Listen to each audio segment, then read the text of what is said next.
I would say if you don't really need the extra time to just go ahead and do the classroom class.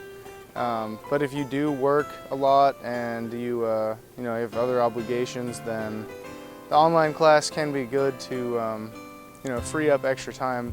Budget your time. Make sure that you set aside time every day to work on your assignments, and that way you won't get behind. Be aware of what you're getting yourself into. It's online and it's not any easier. The participation points are graded differently, and therefore you have to really keep on top of everything. Unlike a regular class, you show up and you gain the participation points. Online you don't, and that's where I struggled a little bit. I think that students what is said in online classes, they have to check everything online quickly and have to submit everything before the deadline.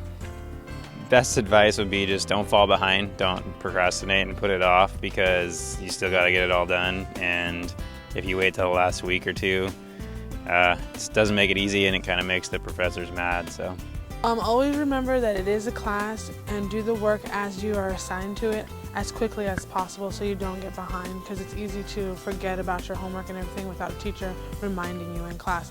So always be your own teacher and be self-taught. Definitely make your own schedule and stick to it. Follow whatever plan you come up with, do stuff on a regular basis, and don't wait till the last minute to do the work. Make sure you're caught up at all times or ahead.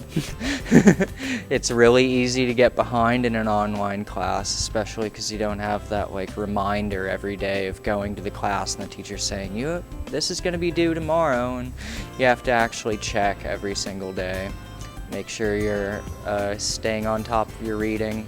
I would definitely say it's going to take some self-discipline, because you're kind of doing your own time, doing your own thing, because you have to motivate yourself to really get the work done. And if it's a subject you're not particularly strong in, then you're really going to have to make it a point to email your professor, make sure you know kind of what's going on in the class, what the material is, and you just got to stay on top of it, and that's probably the best advice I can give them.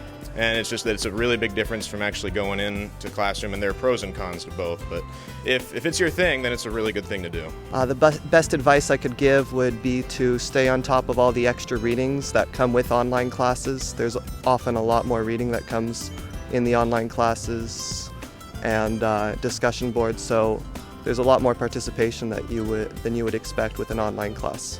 I would recommend printing out a calendar and writing everything that the teacher has coming up for you, so all your due dates, and stay really organized and ahead of the game. Make sure you do your work on time and stay on top of it, because even though there's nobody telling you to do work every day or have this done by a certain day, if you let it all pile up at the end of the quarter, you have too much work and you won't be able to pass the class or get a good grade. So stay on top of the work. I would say the biggest advice I could give would be to just learn how to pace yourself, because you're not in class every day, so you need to think about when your tests are and when your assignments are, and be able to make sure that you're staying on track and getting through the material on time.